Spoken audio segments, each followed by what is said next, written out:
मित्रो नमस्कार.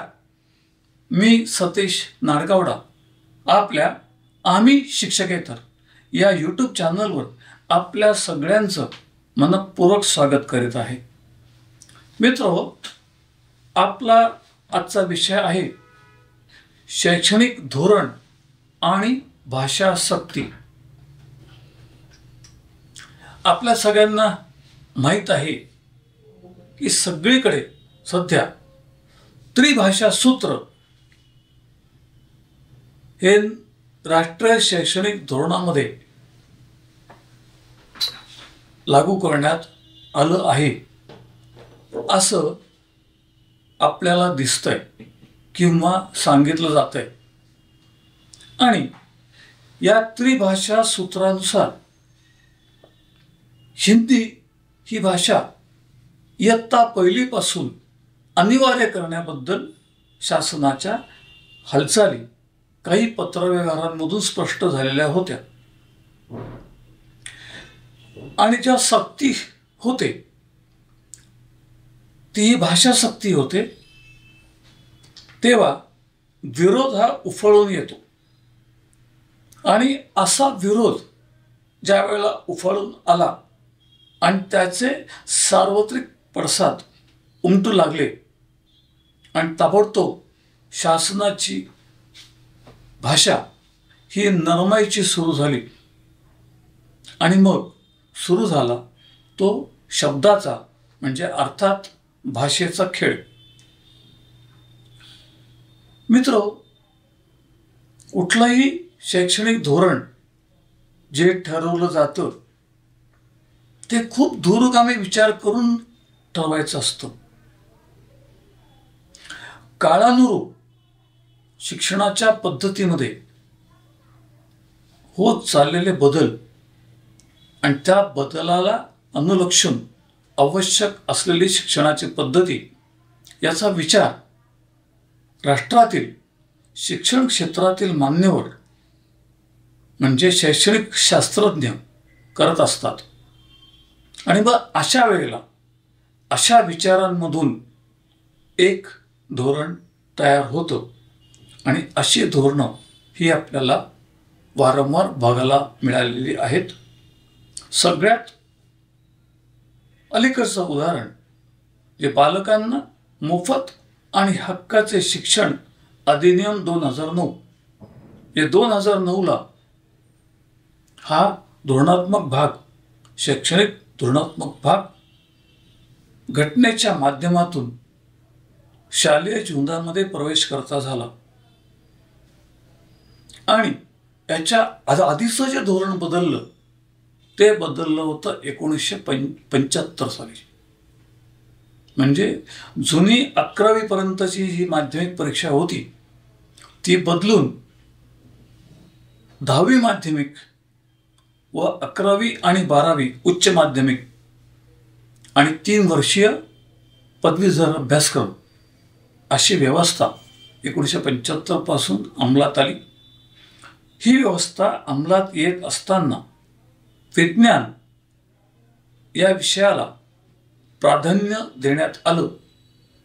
आणि विज्ञान विषयाच्या भौतिकशास्त्र, रसायनशास्त्र आणि जीवशास्त्र या तीनही विषयांना स्वतंत्रपणे दर्जा देऊन एकूण 150 गुणांची ही परीक्षा करण्यात आली. आणि हे धोरण 75 नंतर पहिल्यांदा बदललं ते 2009ला. म्हणजे मला जो विषय मांडायचा आहे तो आपल्या लक्षात येईल. थोडक्यात दूरगामी विचार करून जे धोरण ठरवलं जातं त्यालाच आपण धोरण म्हणतो.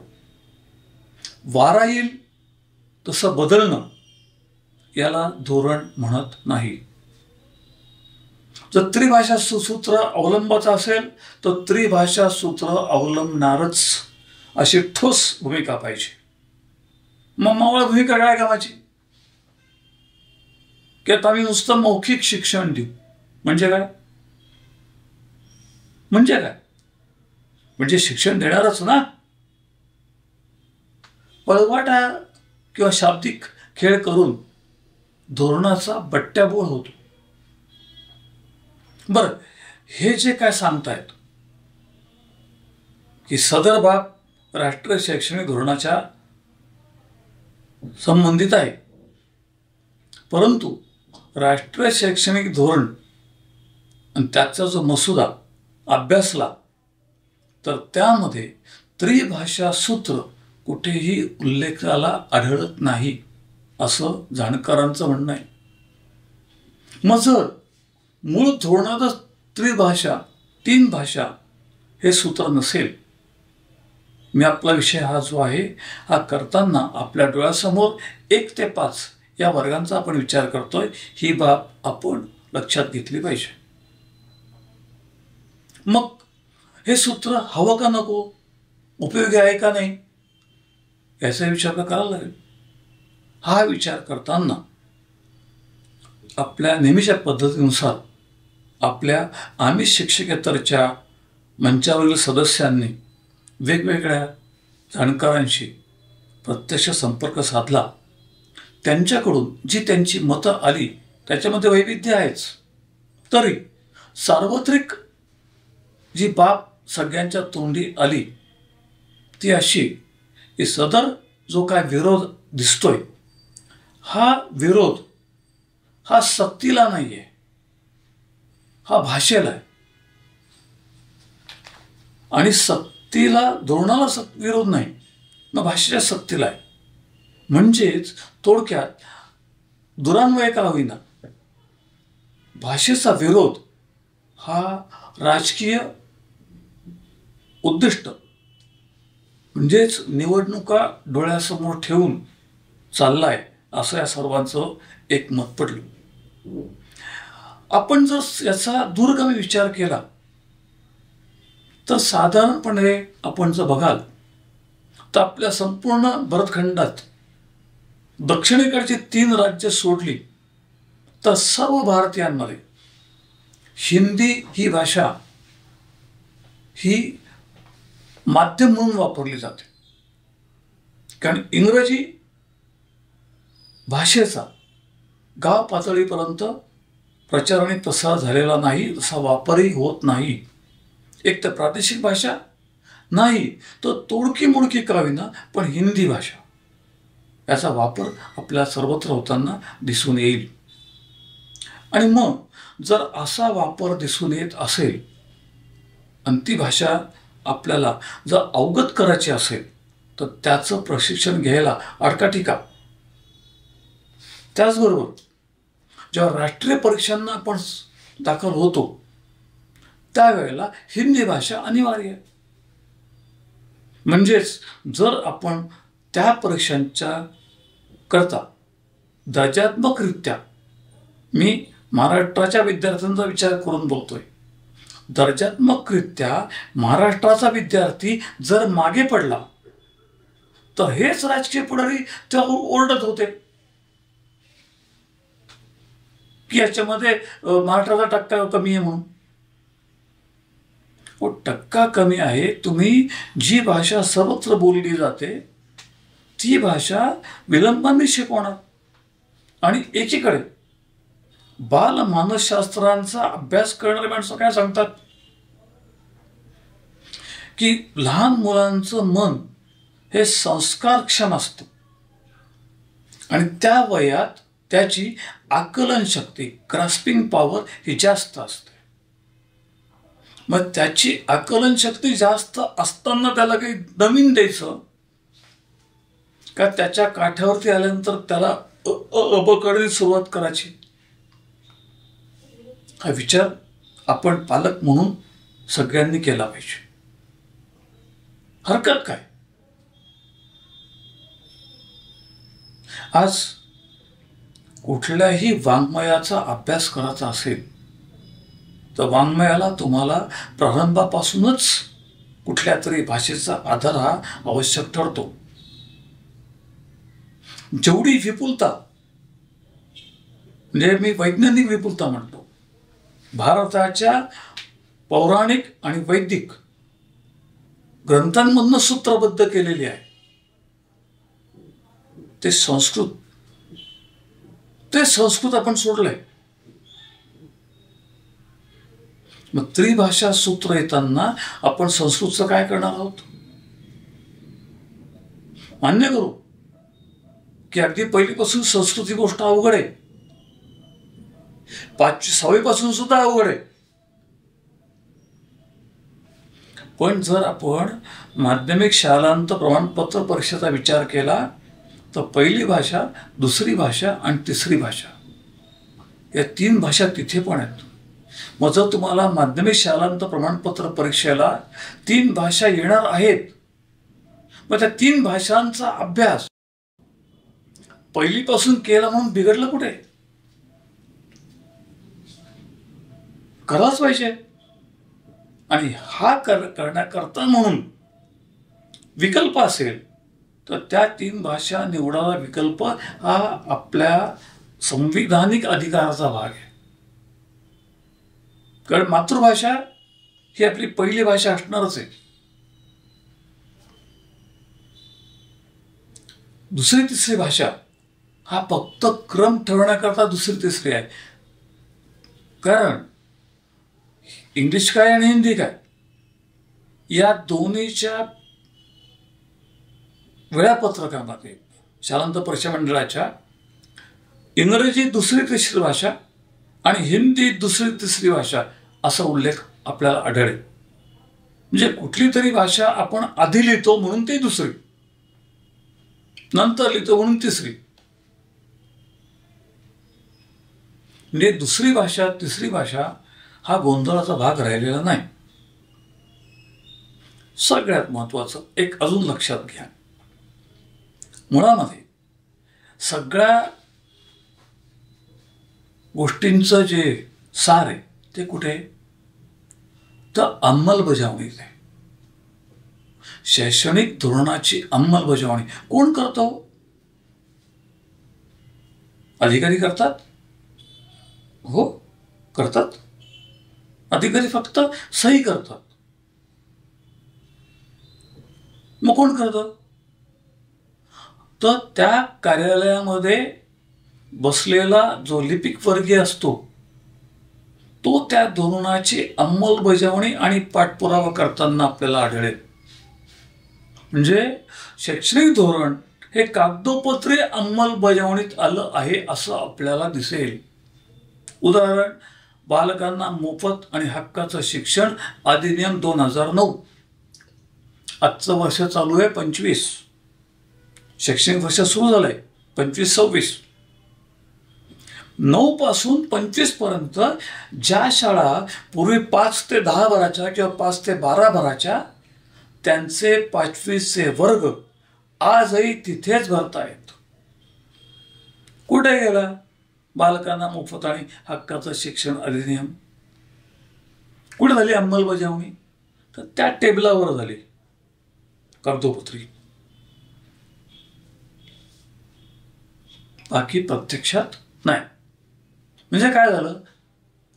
बट्ट्याबोळ. आणि आता आपण परत काय करतोय? तेच करतोय. एका शैक्षणिक धोरणाचा आणि पद्धतीचा विस्कार करणं हे आपला हक्कंत आहे. ह्यामध्ये आपण उद्याचा भावी नागरिक म्हणून ज्यांना पुढे आणणार आहे ती आपण पिढी बर्बाद करतोय. अशा किती पिढ्या आपण बर्बाद केल्या आहेत आणि करायच्या आहेत हा आपण प्रश्न विचारला पाहिजे. आता बाकी सर्व ठिकाणी केंद्रीय अभ्यासक्रम आहेत आणि जिथं केंद्रीय अभ्यासक्रम राबवले जातील, आपल्या राज्यात केंद्रीय अभ्यासक्रमाच्या शाळा, CBSE, ISBC स्कूल्स आहेत. मग त्यांच्याकरता अभ्यासक्रमाचा पहिली भाषा वेगळी आणि आपल्याकरता पहिली भाषा वेगळी, ही कुठली शैक्षणिक समानता आहे?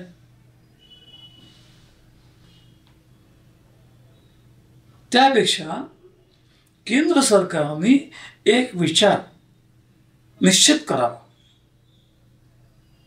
आणि त्याला साथ म्हणून महाराष्ट्र शासनाने विचार केला तरी हरकत नाही की भारतामधल्या सर्व शाळा मधून CBSE हाच पॅटर्न राहील केंद्रीय अभ्यासक्रमाचा, आणि सर्व शाळा या सेमी इंग्लिशमध्ये चालतील. मित्र होय, करून बघा. नुसता विचार करा. आता या क्षणी इंग्रजी माध्यमाच्या शाळांचं खूळ किमान पक्षी 25% कमी होईल. फार मोठा दावा मी करणार नाही, पण 25% कमी होईल. कारण आज खिशाला परवडत असो नसो, त्या पालकाचा व्यवसाय कुठलाही असो, आपला मुलगा CBSE अभ्यासक्रमातच गेला पाहिजे या अट्टाहासाने तो ऋण काढून सण करतोय आणि मुलांना शिकवतोय. पण जर तेच कामकाज जे केंद्रीय अभ्यासक्रम आणि सेमी इंग्लिश हे सर्व पातळीवर एकच झालं, तर नैसर्गिकरित्या सरकारी शाळांमधनं जो कमी खर्चाने कामकाज होतो, शैक्षणिक शुल्क म्हणतो मी, त्याकडे ओढा वळला जाईल. आपण जर बघितलं तर आजही जिल्हा परिषदच्या शाळांमध्ये प्रवेशाचा ओढा वाढला आहे. प्रसिद्धीस्थान असं मी म्हणणार नाही, परंतु अलीकडे बघितलेल्या बातम्यांनुसार राज्याचे शिक्षण मंत्री माननीय नामदार दादा भुसे यांच्या 2 नातींनी जिल्हा परिषद शाळेत प्रवेश घेतल्याची बातमी वर्तमानपत्रात आपण सगळ्यांनी वाचली असेल. हा जो कल वाढत चाललाय, हा तुम्हाला जर पूर्णत्वाला आणायचा असेल तर शासनाने पूर्ण भारतामध्ये CBSE किंवा कुठलाही एकच अभ्यासक्रम आणि सेमी इंग्लिश ही एकच पद्धती ठेवल्यास असे धोरणात्मक गोंधळ होणार नाहीत, असं नमूद करतो. आज इथं थांबतो. मी सतीश नाडगौडा, माझ्याबरोबर माझे सहकारी अभय सातपुते कोपवाड सांगली, अजय अरदवाड लातूर, अमोल सोनवणे नाशिक, अमोल ठाकरे आयकर सल्लागार अमरावती, रवींद्र गिरी धामणगाव रेल्वे अमरावती, सुनील पांडे संभाजीनगर, परशुरामजी डवरी कराड सातारा, किशोर ठाकूर नाशिक आणि ॲडव्होकेट विजय देशपांडे नागपूर यांच्यासह माझे तंत्रस्नेही संजय हंडोरे आवी आणि प्रवीण पोरजे यांच्यासह मी आपली रजा घेतो. जाता जाता आपल्याला विनंती आहे, हा व्हिडिओ कसा वाटला अवश्य कळवा. आपले मित्र, परिवार, मंच सर्वत्र असा पुढे पाठवा, शेअर करा आणि जास्तीत जास्त लाईक द्या ही विनंती करतो. धन्यवाद.